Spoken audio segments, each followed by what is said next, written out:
की ज्या पद्धतीनं काँग्रेसचे नेते राहुल गांधी यांनी थेट मुख्यमंत्र्यांवरच आरोप केलेले आहेत की 50%हून जास्त मतदान वाढलेले आहेत मुख्यमंत्री देवेंद्र फडणवीस यांच्या मतदारसंघामध्ये. आपण थेट त्यांच्याशी बातचीत करणार आहोत. ज्या पद्धतीचे आरोप आहे किती गंभीर आहेत? नाही, मला वाटतं की राहुल गांधी आणि काँग्रेसची वैफल्यग्रस्तता यातून दिसून येते.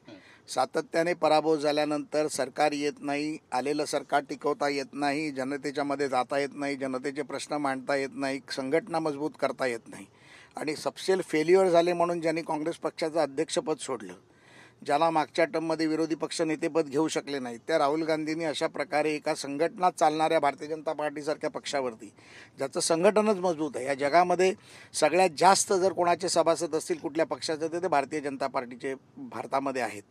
त्यामुळे संघटनेच्या माध्यमातून ज्या पद्धतीमध्ये मतदार नोंदणी करणं, BLO नोंदणी करणं, BLO 1-2 असेल करणं, कार्यकर्ते उभे करणं, मतदानांना बाहेर काढणं, मतदार बाहेर आला पाहिजे याची काळजी घेणं आणि भारताची लोकशाही स्वतंत्रता टिकून ठेवण्याचं काम जी भारतीय जनता पार्टी करते, त्याच्यातून हा जो निष्पन्न आलं ते आलेलं आहे. आणि त्याच्यावरती आरोप करून लोकशाहीवर आरोप करायचा, लोकशाहीचा गळा घोटण्याचं काम करायचं, जे राहुल गांधींच्या आजीने 1975 साली आणीबाणी लावून लोकशाही घोटण्याचं काम केलं. आता या देशातल्या लोकशाही मार्गाने चालणाऱ्या न्यायव्यवस्थेवरती, इलेक्शन कमिशनवरती आरोप करून ह्या देशाच्या जनतेची दिशाभूल करण्याचं काम जो कोण करत असेल तर ते राहुल गांधी आणि काँग्रेस पक्ष करतो. नाही, पण निवडणूक आयोगाच्या कार्यपद्धतीवर पण त्यांनी प्रश्नचिन्ह उपस्थित केलं की निवडणूक आयोग या सगळ्यांबाबत गप्प काय? नाही, निवडणूक आयोगाने त्याचं त्यांना उत्तर दिलेलंच आहे. मला वाटतं की आता निवडणुका नोव्हेंबर महिन्यात झाल्या, 30 नोव्हेंबरला सरकार बनलं, त्यापासून आतापर्यंत 7 महिने आज होत आले. 7 महिन्यानंतर राहुल गांधींना हे आठवतं का?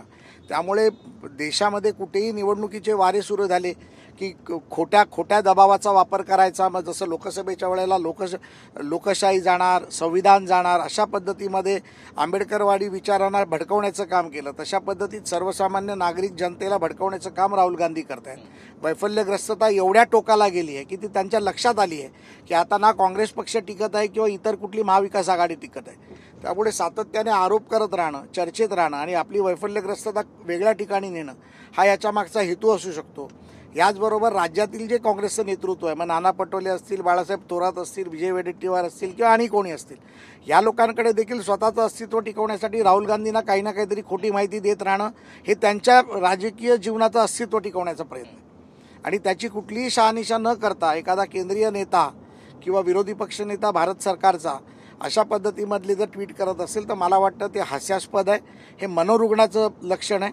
त्यामुळे या सगळ्या मंडळीला मनोरुग्ण हॉस्पिटलमध्ये घेऊन जायला पाहिजे आणि त्याची चौकशी केली पाहिजे, त्यांची चिकित्सा केली पाहिजे असं मला वाटतं. 20 ते 50% मुख्यमंत्री देवेंद्र फडणवीस यांच्या मतदारसंघामध्ये मतदार वाढले असा आरोप आहे त्यांचा. असं कधी 20 आणि 50% मतदान वाढतं का? याची शहानिशा करा. मतदारसंघात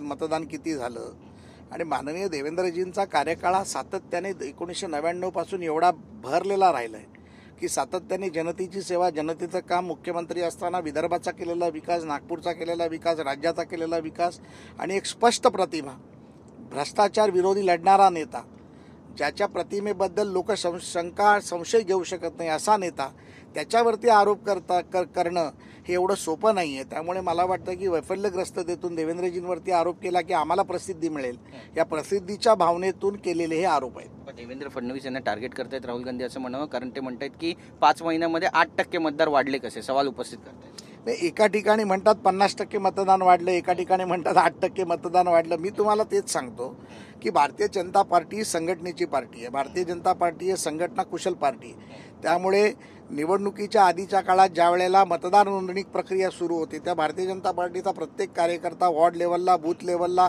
प्रत्येक बूथमध्ये 50-100 मतदार वाढवण्याचा प्रयत्न करत असतो आणि त्या माध्यमातून कार्यकर्त्याला तसं प्रशिक्षण दिलं जातं आणि त्या माध्यमातून जर मतदार वाढला असेल तर तो निश्चितपणे वाढलेला मतदार जर चांगल्या केलेल्या कामाकडे, चांगल्या केलेल्या नेतृत्वाकडे जर झुकणार असेल तर त्याच्यामध्ये राहुल गांधींच्या पोटशूळ होण्याचं कारण काय? मतदारांची एक प्रकारे केलेली ही चोरीच आहे असा थेट आरोप राहुल गांधी करतायत. या सगळ्या आरोपांना भाजप नाही, मी परत तुम्हाला म्हणतो, ही वैफल्यग्रस्तता, मनोरुग्णता ह्या दोनच गोष्टी असू शकतात. 7-8 महिन्याच्या कालावधीनंतर अशा प्रकारचे आरोप करणं हे राहुल गांधीसारख्या नेतृत्वाला शोभत नाही. आणि महाराष्ट्रातले जे त्यांचं नेतृत्व आहे, एकदा ते जे काय माहिती त्यांना देतात त्याबद्दल त्यांनी शहानिशा करायला पाहिजे. आणि राहुल गांधींनी वैफल्यग्रस्ततेतून बाहेर येणं आज गरजेचं आहे. नक्की धन्यवाद तुमच्याशी बातचीत केल्याबद्दल. कॅमेरा पर्सन खंडूराजचं गिरीश गायकवाड, TV9 मराठी, मुंबई.